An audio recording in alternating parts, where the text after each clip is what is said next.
Hello everybody, welcome to Cosmic Coffee, and today on Crystal Corner we are going to be talking about a crystal that was compared to La Madonna Rosa, also known as the Pink Madonna. I am talking about none other than rose quartz. Now, rose quartz is such a calming crystal. I think everybody that has crystals, even those that may not have one for any metaphysical purpose, but they have some for decoration, most likely have a pink quartz somewhere in their home as some form of a decoration. Maybe you have a little sphere, laying around somewhere just, because it's pretty. But today, on Crystal Corner, we are going to be talking about a rundown of the metaphysical properties, my favorite part, story time, a very interesting story on how rose quartz supposedly began and what created it, and we will be following up with a fun fact. Now, getting started, as I was saying, rose quartz is part of the quartz family. So a lot of people think it's just a pink, clear quartz. Well, it kind of is, except that when rose quartz is formed, it is deep within the earth, gets incredibly hot, all the minerals become a liquid, and then they form together as they cool. And that's when the crystals form. Now, the difference with rose quartz is that there are tons of small little holes throughout the entire crystal, and other minerals seep into those holes, and that is what creates the foggy, not so clear image to them, along with the pink shades. Now these come in a light pink like this all the way to a much deeper pink color. They're beautiful. You can use them today as decorations, jewelry. There's no, medical thing they're used for. Unlike clear quartz that are used for your cellular devices along with running your watches, this one is not used in the same way. So there are some distinctions between clear quartz and rose quartz. On the Mohs hardness scale, this is a 7. A diamond is a 10, just for reference. A 7, you can scratch glass, and it can deal with regular wears and tears, but it still can break. So you still don't want to, chuck it around the house when you're pissed. Just saying, because that's violence, and we're not doing that, right? Right, okay. Now, metaphysical properties. This crystal is always associated with love. When you go into a metaphysical store and you say, I want something to attract love, people will always point you directly towards the rose quartz. And that's fine and dandy. But rose quartz has so much more that people overlook. If you just had your heart broken, rose quartz.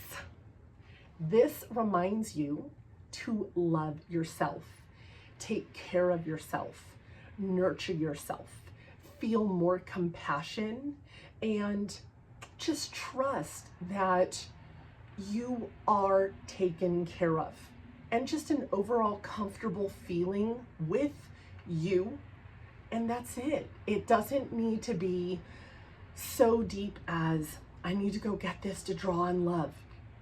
Okay, it helps open your chakra, your heart chakra, which does open your frequency up to love, but it can also heal your heart chakra from past traumas, from love.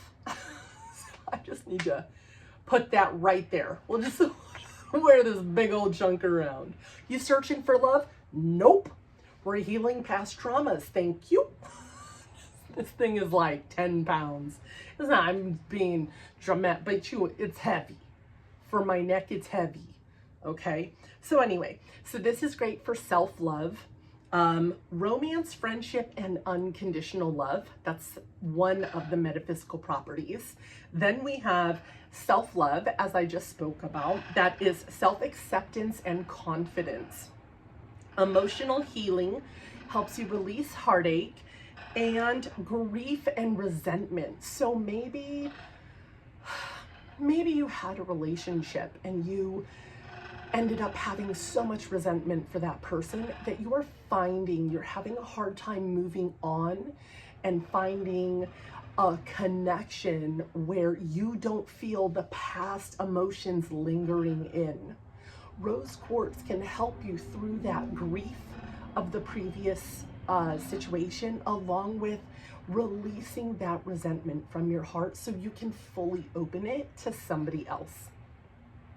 You also have compassion and forgiveness. So those are two metaphysical properties. Maybe you have some sort of argument or fight with someone within your family, and you have a really hard time of forgiving them for whatever that case may be. This can help open up that heart chakra, align you with more of an unconditional love so that you can say, you know what you did, but I love you, I forgive you. So this is kind of like your crystal therapy. Okay, we also have calming energy from this stone. It gives that comfort and that sense of peace, like I'm taken care of. I love myself. I'm able to love someone else if someone else does come into my life. So it helps this area. Okay. And then again, as I mentioned, it is fantastic and like circulates all around the heart chakra. It just gives a very soothing energy. And if you have a blocked heart chakra, again, if you're holding resentment towards somebody in the past, your heart chakra could be blocked for that reason. When it's blocked, your other chakras, there's a disconnect between them. It can't get past. So you might be way up in your head and you can't focus on your grounding energy. Or the opposite, you're too grounded and you're not able to get up in your head more to rationalize things because you're too, it is what it is, la-di-da, I'm feeling, whatever kind of energy. And so when things are not flowing consistently, which it's very hard to do, by the way. So most of us probably have some sort of a blockage within our chakras. If you are able to maintain a clear fluid flow between your chakras, my darlings, you are aligned. You will feel at peace with everything. You will feel that unconditional love. You will understand empathy and other people and what they are going through. So I definitely have some blockages. So here we go. Are we ready? Are we ready for story time? Let's get started with story time. I do want to throw out a little trigger warning right here. So if you are very sensitive to certain stories that relate to certain sexual things, you may not want to listen to this story. Halt and wait for my next Crystal Corner episode. For those of you that think you can handle it, and it's I don't know, when I heard it, I was like, oh, ew. So it bothered me, but that's just me. I'm sensitive to certain things. So here we go. Wanted to throw that trigger warning out. Let's get started. This is the story of Adonis.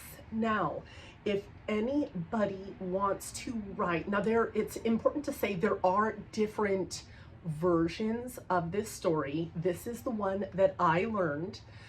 But throughout time, people can shift and change things.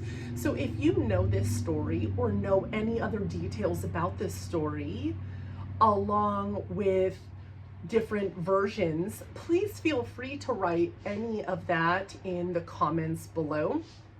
that would be fantastic. For those of you joining who have stayed so far, please be sure to hit the thumbs up. Friendly reminder to subscribe for me, and we will be able to share more of this wonderful content with you that I sweat, blood, and tears go into learning while I try to retain and multitask in my life. So, all for you. Here we go.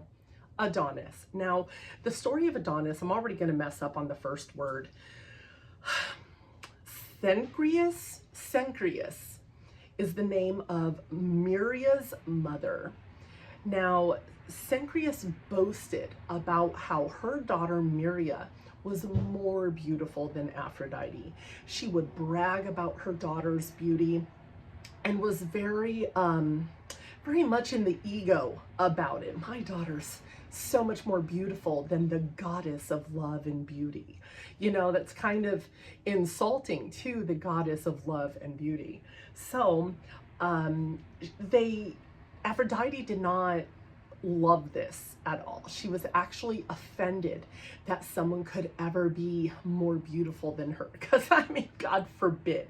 So she decided to put a curse on Miria. Now, this curse is really jacked up, and it made me wonder why this curse? Why is this what you chose, Aphrodite? Like, there's so many things in the world, but she chose for Miria to have an unquenchable sexual desire for her own father. Disturbing to the max. Okay, I'm not sure what was going on in these days, I mean, there was no TV, nothing to keep them busy, and this is the direction they went with it. So it's bothersome for me, to say the least, even hear this. It's just like, ugh. So anyway, so with this desire, Miria became completely distressed.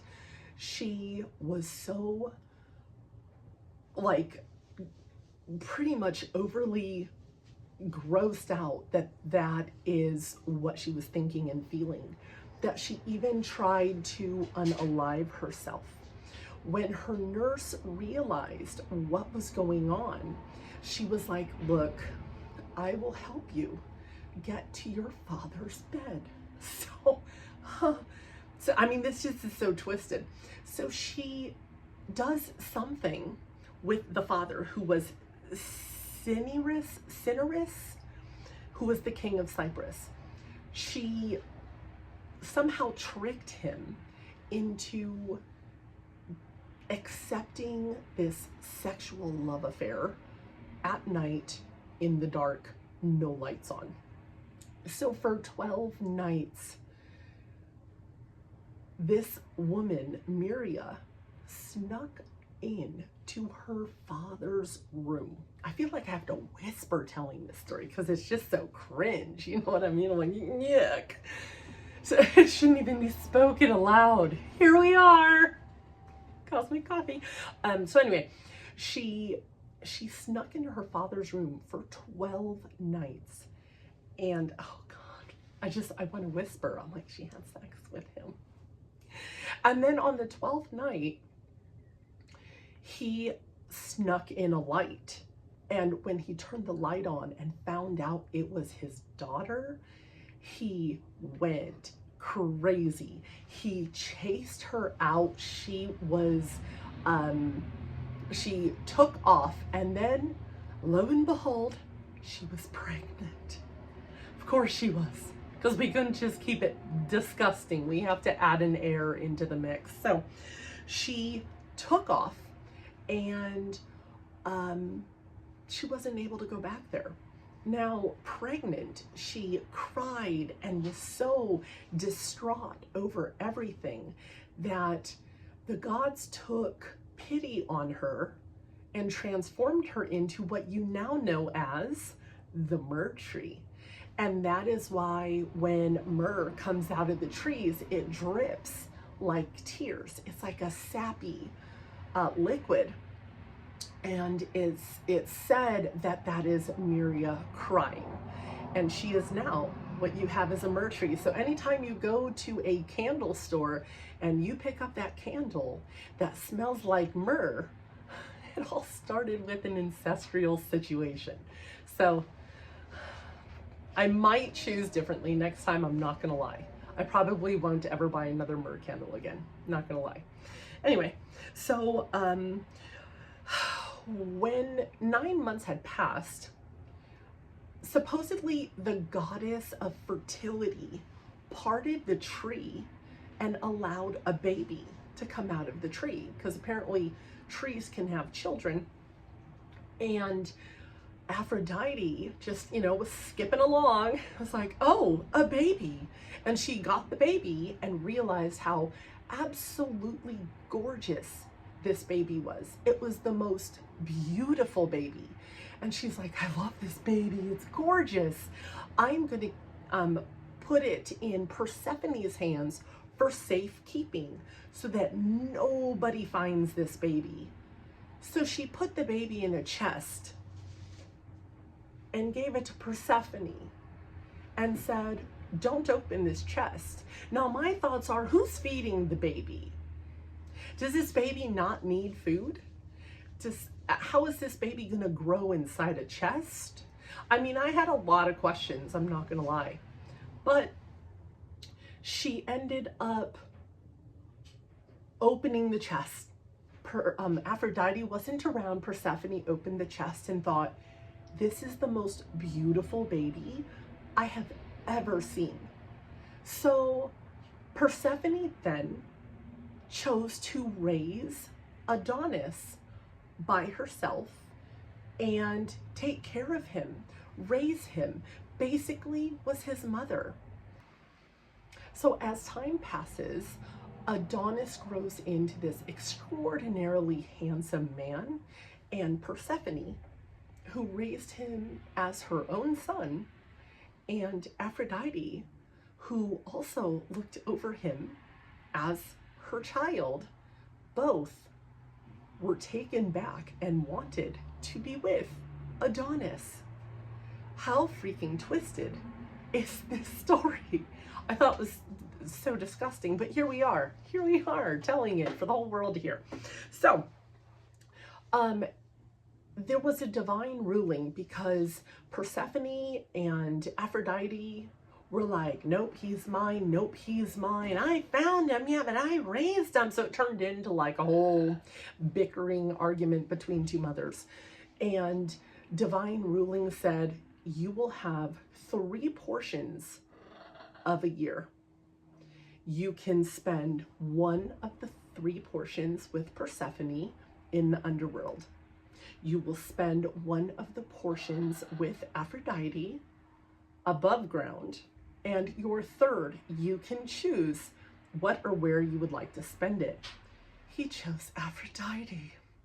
Aphrodite got 2/3 of his time, and I so wish I was in that room when he said that. I want to see Persephone's face. Did anyone else get that thought?